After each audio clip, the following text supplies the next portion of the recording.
भूमिका और ज़िम्मेदारियाँ हैं।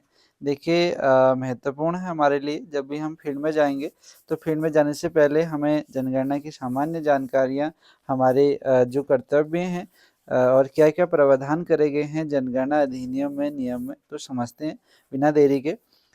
इस सत्र का उद्देश्य ये है कि जो भारत के संविधान में जनगणना का उल्लेख कितनी बार हो रखा है, इस बार सेल्फ इन्यूमरेशन की अनुमति जो स्वगणना है, वो किस धारा के तहत जो है हमें प्रदान करी गई है, कौन-सा वो नियम है।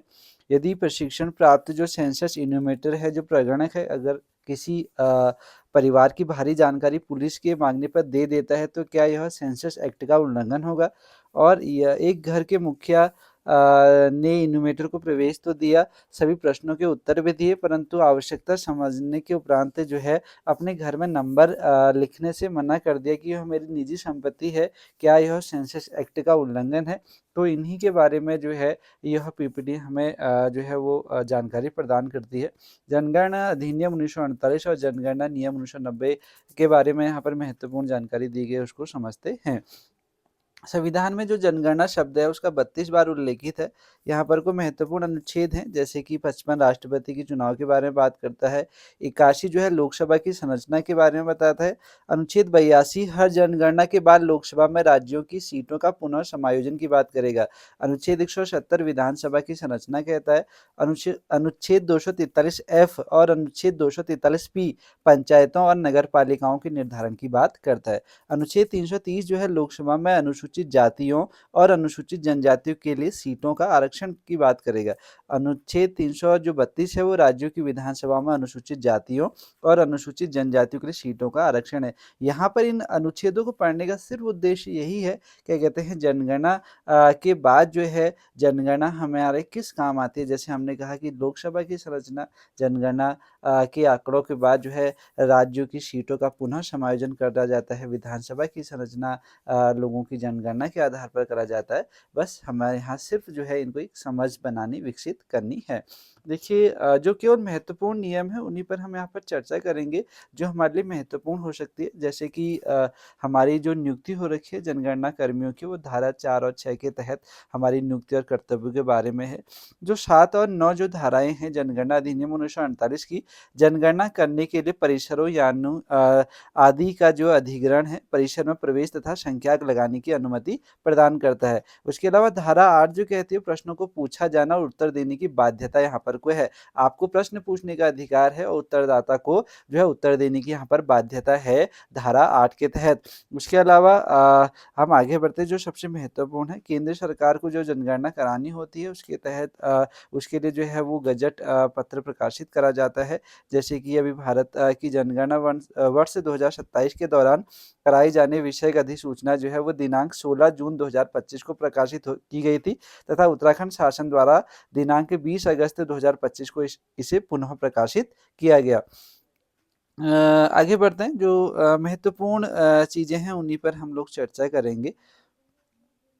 जनगणना की अगर बात करें तो धारा 5 के तहत जो है वो जनगणना प्राधिकरणों का लोक सेवकों के रूप में स्थिति, यानी कि जनगणना आयुक्त तो सभी जनगणना निदेशालय के निदेशक और सभी जनगणना अधिकारी भारतीय दंड संहिता, भारतीय न्याय संहिता के अर्थ में लोक सेवक माने जाएंगे। देखिए हम लोगों को धारा 8 के बारे में थोड़ी बहुत जानकारी यहाँ पर को प्राप्त करनी है। जैसे प्रश्न पूछने और उत्तर देने की बाध्यता, एक जनगणना अधिकारी स्थानीय क्षेत्र की सीमाओं के भीतर सभी व्यक्तियों से ऐसे सभी प्रश्न पूछ सकता है जो केंद्रीय सरकार द्वारा इस संबंध में जारी निर्देशों और आधिकारिक गजट में प्रकाशित किए गए हैं। यानी कि जो भी प्रश्न अभी हमें मकान सूचीकरण में पूछने हैं उन्हीं प्रश्नों को आपको पूछना है, उसके इतर आपको कोई भी प्रश्न नहीं पूछना है। आप धारा 1 के तहत इन प्रश्नों को पूछ सकते हैं। जिस व्यक्ति से उपधारा 1 के तहत कोई प्रश्न पूछा जाता है तो वह अपने ज्ञान या विश्वास के अनुसार उस प्रश्न का उत्तर देने के लिए कानूनी रूप से बाध्य होगा। आपको जैसे प्रश्न पूछने का अधिकार दिया गया है 8 में, वैसे उसे उत्तर देने की बाध्यता भी है उत्तरदाता को जिसके घर में आप प्रश्न पूछने जा रहे हैं। एक चीज़ यहाँ पर कोई बताई गई है, कोई व्यक्ति अपने घर के किसी महिला सदस्य का नाम बताने के लिए बाध्य नहीं होगा और कोई महिला अपने पति या मृत पति या किसी अन्य व्यक्ति का नाम बताने के लिए बाध्य नहीं होगी, जिसका नाम वह परंपरा के अनुसार बताने के लिए मना किया गया। इन चीज़ों को भी आपको ध्यान में रखना पड़ेगा। आगे देखते हैं कि जो धारा 9 है वो क्या कहती है कि कब्जेदार को प्रवेश की और क्रमांक लगाने की अनुमति देनी होगी।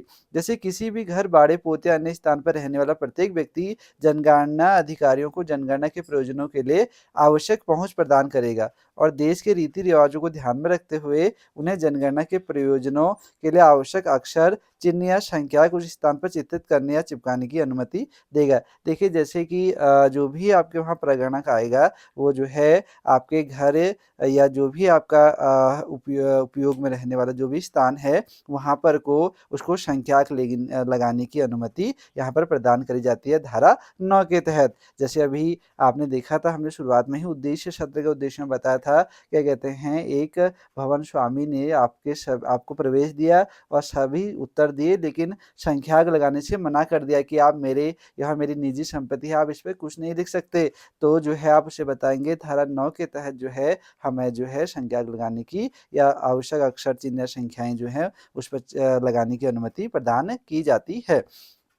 आगे बढ़ते हैं। दंड की बात करें तो महत्वपूर्ण दंड यही है कि जो सबसे महत्वपूर्ण आप यहाँ पर ध्यान दीजिएगा, जो भी हमारे प्रगणक जो महोदय फील्ड में जाएंगे, कोई भी व्यक्ति जो जानबूझकर किसी भी प्रश्न का झूठा उत्तर देता है, जवाब देने से मना करता है, जिसके लिए जो है उसके लिए धारा 8 द्वारा उत्तर कानूनी रूप से अनिवार्य है। ठीक है, आपको गलत उत्तर भी नहीं देना है। जो हमारे उत्तरदाता हैं उनको ये समझाना है कि धारा 11 के तहत इसमें दंड का अधिकार भी है।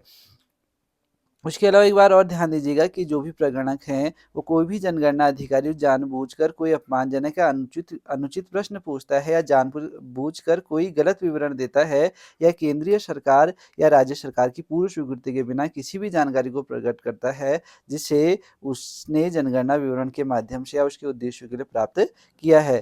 तो आप कोशिश कीजिएगा कि आपको जो है वो इन नियमों को ध्यान में रखना है, ताकि जो है आपको फील्ड में सारी चीज़ें काम आएंगी। आपको ध्यान रखना है कि आपको कोई भी अनुचित प्रश्नों को नहीं पूछना है। जो आपको 34 प्रश्न दिए गए हैं उन्हीं प्रश्नों को आपको उत्तरदाता से पूछना है। उसके अलावा धारा 15 यही कहती है कि जनगणना के जो रिकॉर्ड हैं वो निरीक्षण के लिए खुले नहीं हैं और साक्ष्य में स्वीकार नहीं किए हैं। जैसे आपको पता है जो हमारा RTI एक्ट है 2005 के तहत जो है इनको जो है सूचना के अधिकार के रूप में जो है प्रदान नहीं किया जाएगा। यानी कि जो हमारे सारे रिकॉर्ड होंगे वो गोपनीय होंगे। उसके अलावा जो महत्वपूर्ण चीज़ें हैं उन पर बात करेंगे। जैसे अभी हमारे जनगणना अधिकारियों के कार्य की बात करें तो चार्ज अधिकारी जो है इसमें के कार्य जो हैं, जैसे चार्ज अधिकारी ही द्वारा आपको जो है प्रगणक के रूप में वो भूमिका दी गई है।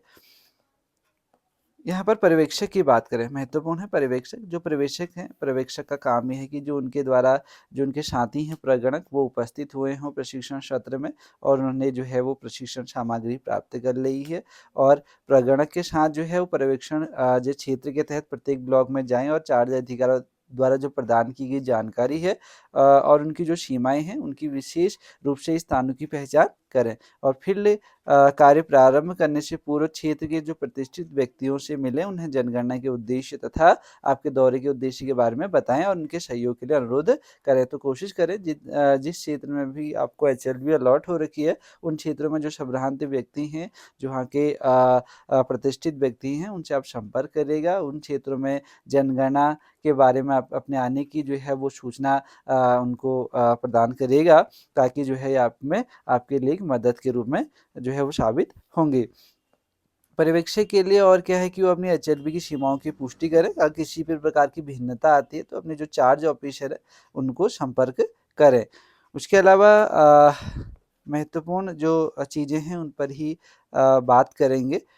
आपने अपने कई प्रशिक्षण जो सत्र आपने 3 दिवसीय आपकी जो ट्रेनिंग हुई थी उनमें भी इन्हीं चीज़ों को देखा होगा। तो ये केवल आपके रिकॉल के लिए हम यहाँ पर को इसको प्रस्तुत कर रहे हैं। प्रत्येक HLB में स्वतंत्र रूप से समय-समय पर जाकर जो पर्यवेक्षक महोदय हमारे सुपरवाइज़र हैं, वो समय-समय पर जाकर सभी जो आपके जुड़े प्रगणक हैं, उनके काम की जाँच करें और एक साथ सुनिश्चित करें कि HLB के बीच कोई भी क्षेत्र छूट न जाए।